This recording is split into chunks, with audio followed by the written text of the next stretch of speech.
Is this real life or is this a dream?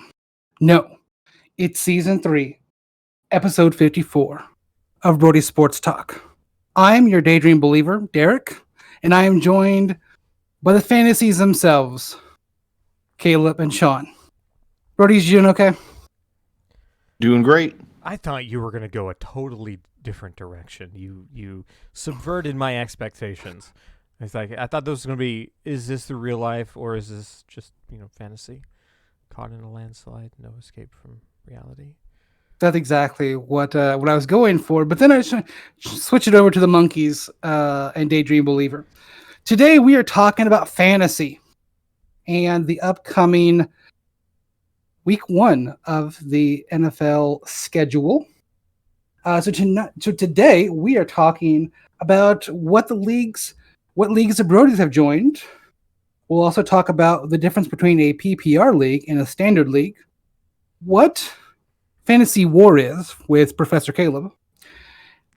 We took some comments this week on Twitter for start versus sit.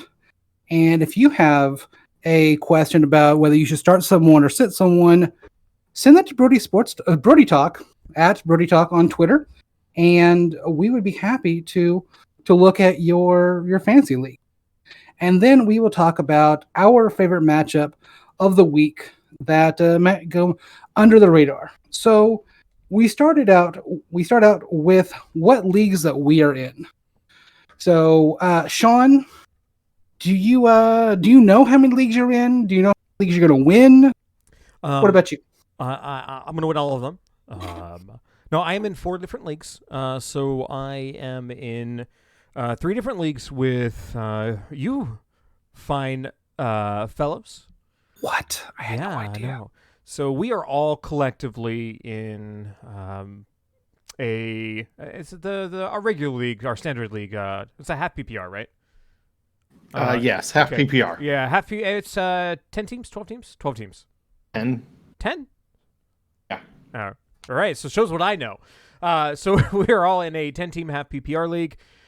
We are also in an 18-team guillotine league. If you guys don't know what guillotine is, it is this cool, nifty little thing where whoever scores the fewest points in a given week is eliminated for the rest of the season, and all of their players go into free agency, can be picked up, on the good old waiver wire, which is, I think, going to be exciting. I'm feeling pretty comfortable and confident with my team there. How about you guys? How you feeling about your guillotine team?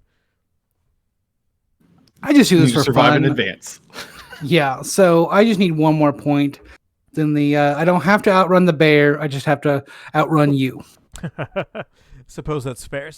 We are also in a best ball league. Caleb, do you want to explain what best ball is for the people who may not know? So best ball, the best way I can explain it is everyone just basically drafts. You're locked and loaded for the year. There's no trades. There's no waivers. You basically said, I picked the best. And you go through the regular matchups and everything else and hope that you're not completely stifled by injuries or inches or whatever happens to your players. And I feel like in a COVID-impacted season, best ball is sometimes a shot in the dark for what you end up actually having as far as luck goes. You could have a huge streak, especially. That's one of the reasons why for the best ball league, I tried to make sure I was grabbing players on different teams. One, you want to cover your bases as far as bye weeks go. But, also I didn't want players who worked in like close proximity together. So, don't want to worry, hey, a quarterback running back tandem or quarterback wide receiver tandem. I don't want to run that risk. I am also in, aside from those 3 leagues, I am also in a 12-man Money Dynasty League that I'm sure a couple of the people that listen to this podcast are also in because I have recommended the podcast to them, and if they're listening, then cool. I know at least one person, anyway, that's actively listening. I'm feeling pretty good about that one, if I'm being quite honest. I ended up with first pick. I did take CMC overall number 1. And I kind of went with a very, very heavily win now strategy I had. I skewed a little bit older on my quarterbacks, but also taking. We do have 2 taxi positions, so I did end up picking up Tom Brady, Aaron Rodgers. So I have a combined, quarterback age of 80, which I hear is pretty good. And then I took Trey Lance to throw into the taxi spot. So based on all of the cool little analyzers I plugged that league into, I'm feeling very confident about this season. And I'm probably going to have to make a couple of moves next season depending on what the draft situation looks like, I think, to keep competitive. But I'm feeling good for about maybe my 2 to 3 year outlook for the league. $1,000 if I win. So, hey. Can't go wrong with that. So, Caleb, what leagues are you in? So I'm in those same 3. I will say that in the main league that we're doing, I don't know if Sean has noticed this, but we are doing a second game each week where you play against the league average, and you can get a second win or a loss, or you can go 1-1 in any given week by being in the top 5 of the scores, not being in the bottom 5. So I expect a lot of chaos because of that, and that's part of why I wanted to do that for fun. I'm also in a league representing Brody Sports Talk. It's a podcast league. This week we're going up against Hops Geek News. You can find them on Twitter at Geek Hops. And Mash is the host there who I'm going up against. He already tweeted at us today saying that we're not good at fantasy. And he tagged the people that he's playing against in other leagues. And I said, hey guys, if you need fantasy advice, let me know so we can make him go 0-3. So I like it. The trash talk is already abounding. And one of the matchups I want to talk about is in that league today. So we're going to go ahead and do that, and then I'm going to adjust the roster while we're recording the episode. So that's going to be a fun one. And I also ended up in an 8-team family league where the draft was yesterday, and it was insane because while I love my family, they are not football fanatics like I am. And you saw people getting grabbed all over the place, and you were like, this is the craziest draft that I have been a part of so far. Give me an example of something that was off the wall. Mitch Trubisky, round 1? I think Randall Cobb, round 4, was when I was like, okay, I'm not paying attention to what everyone else is doing because I'm just going to be like, what on earth is happening? I mean, maybe he sees that resurgence. I'm not a 4th round resurgence, but maybe a resurgence nonetheless. What about you? Yeah, Derek? so I have those 3 leagues that we talked about previously, and I am in a standard league. This is the second year that I am in. Last year, I got to pick up this team and buy in 3 days after the draft. And the person who drafted auto-drafted, and clearly they hate football because I'm pretty sure that they drafted soccer players, people that I had never heard of. And as you may or may not know, you really can't win too much off of a waiver wire team, except that I got Russell Wilson at one point in time because a guy quit, and I rode him all the way to second to last place. So, Ooh. Yeah. Hey, you're not in the basement. That's exactly. So my hope is to not lose week 1 in the Guillotine League. My hope is to not go, what would that be, 0-34 in the one you were talking about, Caleb? Half PPR. Yeah. And I'm hoping that just to win a couple of games in the standard league. But I'm not that great at fantasy. I really, if I could draft offensive linemen, I could. So, Sean, can you tell me the difference between a PPR league and a standard league and try to educate me a little bit? Yeah, I can do my best. So most leagues historically have been standard leagues. PPR is something, I don't know, Caleb, you can correct me on this. I feel like it's something that's only been really relevant or, mainstream as of maybe the last couple of years. I know that up until maybe 2015, 2016, I had only ever done a standard league. But I would say that PPR probably came about more in the early 2010s because I remember doing it in the Dynasty League that we were in last year. I has since retired. Rest in peace, Dynasty League. And the team I inherited from that was horrible. I love you, Kyle. Rest in peace, homie. You left me in dire straits with that team. I did my best, and again, I similar to Derek here. I rode the waiver wire all the way to a second to last place for that particular year, and actually, I'm pretty sure I lost to the last place person during the regular season. But thankfully, I believe they stopped updating their team, and that was the reason why.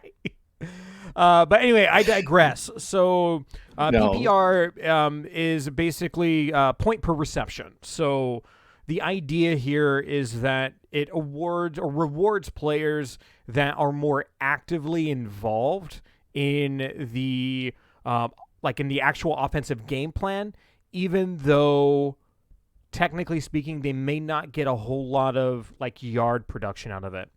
This really stemmed a lot from offenses veering away from having, hey, this is the number one guy, this is the number two guy, and started going to, running backs by committee, going to, 3-4 deep wide receiver cores.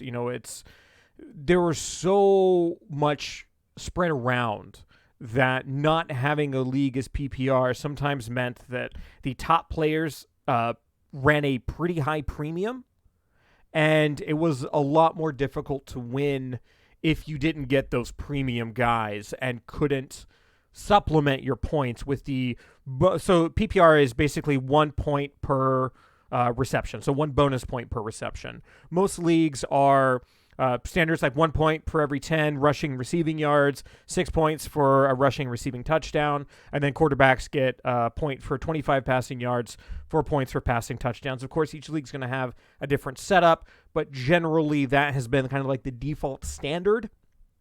So these PPR leagues really allow, especially if you have more teams. So that's the other thing too, is again, when you have some of these top performing players driving a premium in the draft, if you don't get them or they get injured, you're up a creek.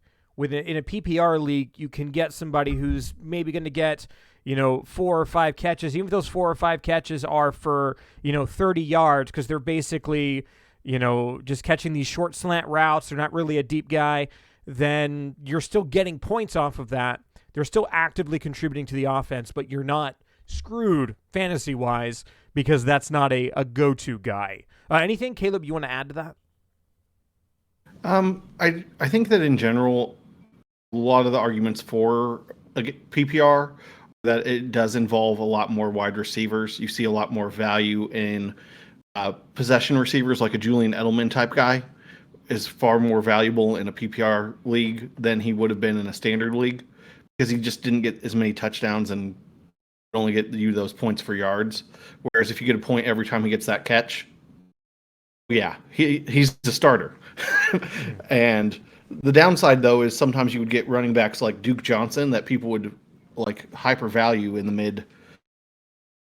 late 2010s, where he was with the Browns, and it would be like he went out and he caught 6 passes for 30 yards. That's 9 points.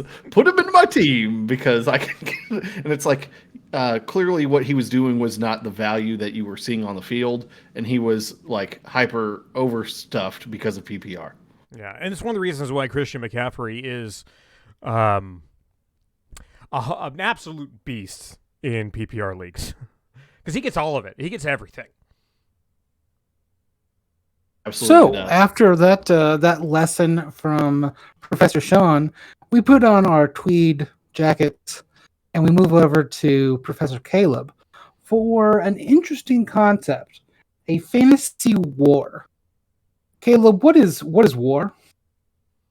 So most of you, if you are into baseball, will recognize WAR as the stat that is wins above replacement, or wins above a replacement player, to really gauge someone's true value and how they perform in fantasy or in baseball from anyone you'd be able to get to replace them, the average person.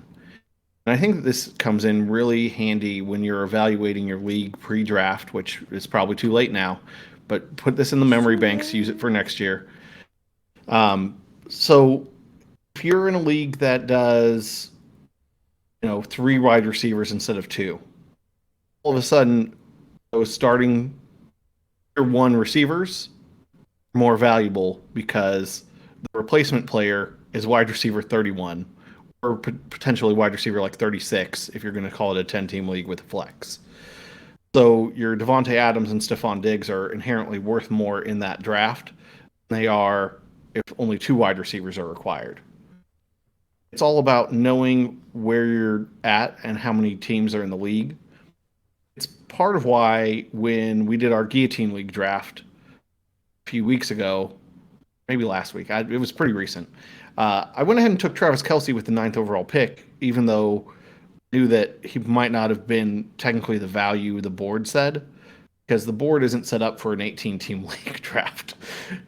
Travis Kelce is a lot better than insert tight end 19, whoever happened to be, like Chris Herndon or someone who you may not ever start or have on a roster in a 10-team league.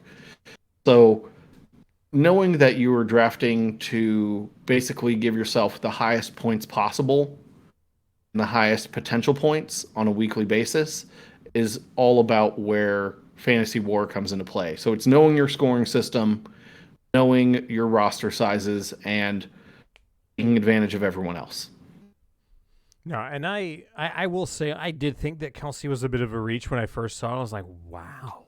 But it made sense. I mean, in that type of league, with it being, because it's a super flex league, so with having such a premium placed on certain positions, knowing that based on your draft spot, whether or not something is going to get back to you, you say, okay, is the points I'm going to get out of taking this particular player, knowing that they're likely going to be especially in the first 4 rounds, are they going to be starting week in and week out? And am I going to get a better point investment off of that than the next guy? Because especially if you look at tight ends, there is a significant performance drop outside of maybe the top 4. And I know people are talking about Kyle Pitts. I'm not really sold on Kyle Pitts yet as being a top 5 tight end, points-wise. So in hindsight, I think the Kelce thing, especially where you were picking, was absolutely fine. So I think it was a pretty decent example. So talking about replacing people, let's move over to our start versus sit conversation that we got from our friends on Twitter. So if you have a question about your fantasy team, send us a message at Brody Talk or tweet us. Not just a DM, but a tweet, so that we can talk about it on the podcast, and I can make a fool of myself when I tell you the wrong answer. So Caleb, we move back to you. You know these people on Twitter, so why don't you kick us off? So the first one that we got today was from our friends at the Makeshift Managers podcast, which is at EMSM Podcast on Twitter. And they were asking if we trusted Eckler in the flex position. He's playing at Washington. And the other options that he had to potentially take over at flex were all receivers. So he had Cooper Kupp against Chicago, T. Higgins, the Bengals receiver, hosting Minnesota, or Corey Davis, the Jets receiver, against Carolina. Sean, what's your kind of go-to on that one? That is tough. So I look at 2 things. One, I think it's really just between Kupp and Higgins. I don't, or Eckler and Higgins. I'm sorry. I don't really think that. Did he specify whether this is a PPR or a standard league? 'Cause that kind of tweaks my thoughts. It is PPR. Okay. So I think Eckler kind of edges it out because I fully expect him to get a pretty solid amount of grabs, actually, with kind of the change in that offense, with the change in the coaching. I expect that he's probably going to he's a bit of a sleeper, so I think that we're going to expect a lot of catches out of the backfield. I think if you look at the other 3 options for wide receiver, I do believe Higgins is probably going to get the most looks, and that Minnesota secondary is not that great. And so I know that people are a little I say gun shy on Joe Burrow for some legitimate, some not so legitimate reasons. And the rest of that wide receiver core has some question marks, and I don't think that Higgins is one of those question marks. So I would expect him to probably be second in points out of those four players, but I do think Eckler just edges it out for me. What do you think, Caleb? I think you're making the right call there. A lot of Cup's value previously, to me at least, was the value that he had with Jared Goff. It seemed like he was Goff's go-to guy, and Stafford's there. I don't know if he's going to be Stafford's go-to guy. I think Eckler is the more reliable, sure thing option, and if nothing else, I think that he has the highest fantasy floor, and I would argue that he probably has the highest fantasy ceiling. Some of it may depend on how you really feel the Chargers are going to do against the football team, and if you think it's not going to be a good matchup, then I'd say Higgins in. But I think that Eckler is the one I would lean on. Derek, do you have any closing thoughts on that one? Higgins catches the first two balls. Joe Burrow realizes he has a receiver who can catch a ball and throws to him all day. Higgins. Okay. Oh, there we go. And I do have some, like I said, playing against Washington's front seven, there are some, concerns as to whether or not the production's going to be there. But I do feel that Eckler is going to remain such a consistent part of that offense throughout the entire game that it's going to be very hard to, especially in a PPR league, it's going to be very hard to ignore some of that production. But I do feel it's going to be neck and neck between him and Higgins. But again, I don't even know why Corey Davis is really being talked about. I don't. Well, watch me eat my words. Watch me eat my words. But I feel like that's a distant fourth. So the second one that we have is also related. It came to us from username at IS_DFS talking about daily fantasy. And he was talking about Herbert as his starter against the Washington football team. Obviously, that's a bit of a tough matchup. Apparently, he also had drafted Fitzpatrick, who's on the bench against the Chargers. I think that's probably a low-scoring game.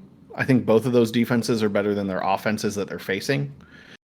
He did mention that available on waivers were Darnold at home playing the Jets, Burrow at home playing the Vikings, and Cousins on the road facing the Bengals. I feel like there's a slam dunk answer available to him in free agency, but I don't want to just necessarily run away with my opinion. Derek, where are you at on this one? Darnold at the Jets. You'll find out on our picks. Sean? Ooh. Man.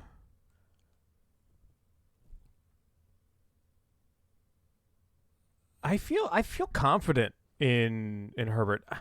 I know it's a very tough early matchup. But man, he was really tidy with the ball last season. I think it's really one of the biggest things that we saw and that really surprised people was just how tidy he was with the ball. That said, I don't think he's going to be the best option. I actually kind of concur. I think Darnold might not be a terrible idea, but I don't think it's going to be. I think it's going to be a very negligible difference. I don't expect Herbert to lose you points. I don't think that they're going to be even though I know Washington has a very opportunistic defense, I don't feel like he's going to lose you points to turnovers. So I'm going to go ahead and go with door number 3. I'm switching it up from both of you guys. I'm going to say that I think picking up Joe Burrow here is probably the best case scenario. I think that if you're worried about the matchups, we already talked about it with T. Higgins. You're getting that receiver. We're already saying that the Bengals probably should be able to pass on the Vikings. Burrow is that guy. I think that in general, the worry for me with Darnold is that it becomes hey, the Panthers might start to run away with the game. And then is Darnold really passing that much? Are you getting passing volume? Whereas I think can see a lot more passing volume from Joe Burrow because I think that the offensive line is bad and Burrow has to pass for them to move it. I don't think that offensive line is that bad anymore. Like legitimately, I think that was one of the positions the Chargers addressed the most in the offseason. Oh, the Bengals offensive line. Oh, you're talking about the Bengals offense. I thought you were trying to. Okay, I No, misheard. I misheard. My apologies. Yeah. Yeah, no, the Bengals offensive line is still a turnstile. So 100%. So what about our third matchup, Caleb? So this is for us. This is for our matchup against Hops Geek News. At running back spot, I had done kind of a bit of a zero running back strategy in that league for us.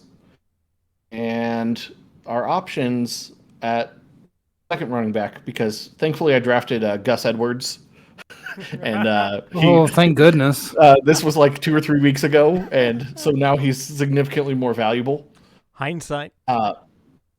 So our other running back is either going to be Javonte Williams against the Giants, or it's going to be Phillip Lindsay against the Jaguars.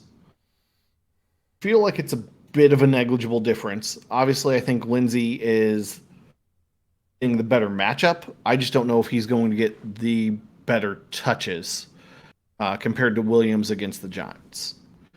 So I think it's a close call, and I want to know what you guys think so that we can make sure we beat MASH and go 1-0 in this podcast league. Man. If you want to know what their projected points are, Williams is 13.88, Lindsay is 12.45. I'm not gonna lie. I'm kind of actually feeling the Lindsay matchup. I think that the Texans are going to surprise a little bit against the Jags, and I think that he's going to play a pretty crucial part in that. I don't know, Eric. Yeah, so I got like the Javonte Williams pick in this this matchup here. I think that the Broncos are going to have a lead at some point in time. They're going to try to just ground and pound with the defense. So I think that there's going to be some yards on the ground from Williams. So I know that the other thing, specifically with Lindsay that you have to, kind of ask yourself is he's in a crowded backfield, but he's also in a crowded backfield with a lot of old guys. Like a lot of and I don't think Ingram really saps anything from anybody. If anything, he's already sapped everything from himself. And I mean, I guess who else is there? David Johnson. I mean, he could potentially leech a little bit. Burkhead's back there. I don't know. It feels like to me like Lindsay's gonna get some decent touches, and I think that this is going to remain a competitive game throughout, which means that especially in the red zone, possession's going to be huge. So I think keeping the ball on the ground, we're probably going to see a few more rushing touchdowns in this game than it being like just a straight up shootout. Especially as these offenses really try to find themselves with new signal callers and in new situations. There's a lot of unknowns, I think, in the Texans-Jags game. So it's a bit more of a gamble. I think that, to Derek's point, Adams might be a safer bet. But do we want to go safe? Or do we want to, as our former co-host used to say, risk it for the biscuit? I always hated that statement, by the way. I don't know why I said it. It just makes me kind of just disgusting. But with Williams in, we're favored to win by about 4 points. So I think going with the potential higher floor there might be the better risk in this matchup. And if nothing else, we've got Lindsay to see what we have down the line. I suppose that's fair enough. Okay, so let's move on away from our sit versus start and move over to a matchup that each of us like. A little bit of a under the radar pick, maybe. I'm going to say CMC starts everywhere. He was the number one pick in every league. So I think that one's a little too easy. And I'm going to go ahead and start us off and say that Trey Sermon, Raheem Mostert, combination that if you have either one of them, the 49ers are at Detroit, and I think that they are going to run through that D line like paper. So if you have either one of those on your team, Chase Sermon being the rookie out of Ohio State, who had a lot of great upside when they drafted him, and Raheem Mostert, the well-known running back. They do everything by committee in the 49ers, but they have a run-heavy system. So for me, if you have either one of those guys that you drafted, they are going to get you some points this week. What about Sean? Who do you have? I'm taking the elder statesman of the NFL, and I am taking Tom Brady against the. Actually, nope, I forgot. This is. I changed it up. I changed it up because of when we're recording this. So I actually have a very, very strong feeling about the Broncos defense this week, and I know that that's something that Derek likes to hear. So for me, when it comes down to picking a defense, and this is especially true, I think, odds are in your league the Broncos defense has been picked up. They are generally looked at right now as a top 10 defense. But if you're like me, and one of the things that you do when it comes to setting up your team for defense specifically is I do a defense by committee. I like to look at, even if it's a defense that's generally on the cusp or the fringe of being a top 10, maybe even like a top 15 defense, those ones that people kind of leave off, I will look at, okay, well, what division do they play in? What does their schedule look like? And I'll try to pick one that I think that combos well with whatever defense it is I'm playing primarily. So for the Broncos, this is an incredibly strong matchup if they are one of your two defenses. Danny Dimes is very turnover prone. He has a problem fumbling the ball. He has a problem, throwing it to the correct color shirt. And this is a very opportunistic Broncos secondary that is going to look to make his life miserable, whether it be picking the ball off or shutting down some of these passing lanes to allow the Broncos pass rush to disrupt his timing. He is probably one of the easiest quarterbacks in the NFL right now to disrupt. So I feel like this is a big opportunity, and I actually think the Broncos might end up being the top performing defense in the NFL fantasy-wise in week 1. Ooh, spicy, and I like it. Caleb, what about your pick? Anything under the radar that you're looking at? I am looking at a matchup that I think is going to be a complete and utter shootout. That is the matchup between the Cardinals and the Tennessee Titans. I don't know that any of these teams have great secondaries. They might have an okay secondary player or two like Budda Baker. I'm going to go ahead and say that Julio Jones is someone who I think is going to come out and have a big game. I know that in general, when you think of Julio Jones and where he was drafted this year compared to where he's drafted most years, he was a steal. He was going in like the 50 to 60 pick range, whereas maybe this is old man playing fantasy tweet, but I'm used to seeing him as like a first or second round guy. Like Julio Jones has the production, he just hasn't had the touchdowns historically. So especially if you're in a PPR or half PPR league, Julio Jones is going to go out. I think he's going to have easily like 6 or 7 grabs and probably 100 yards. And if you're lucky, he's probably going to get a touchdown too.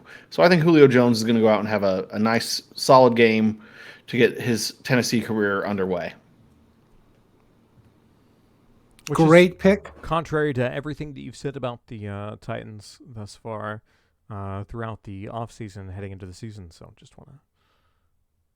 I mean, I could still say the Cardinals win by 3. I think that it's going to be a shootout. It might be last team who has the ball wins. Yeah, so this wraps that great debate wraps up our episode today. If you have a podcasting platform that you're able to leave us a review, we would prefer that you give us a 5-star review and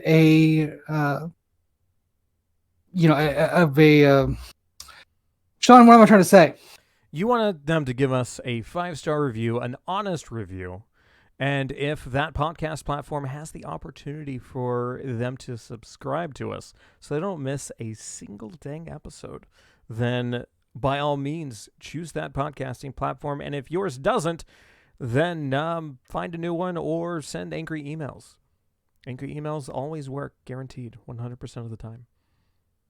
Thank you, Sean. I just could not get words out of my mouth. So we would like you to interact with us on our Twitter at Brody Talk. Like we talked about earlier in this episode, send us your start versus sit in your fantasy league, and we'll be happy to talk about them on the next episode. You can find that link and all of our others, including some awesome merch, at our link tree, linktr.ee/Brody Talk. And we are on YouTube. Our YouTube link is also on that link tree. So watch us and just see how pretty Sean is. So on behalf of Caleb, Sean, and myself, do me a favor and have a wonderful day. You guys. Bye.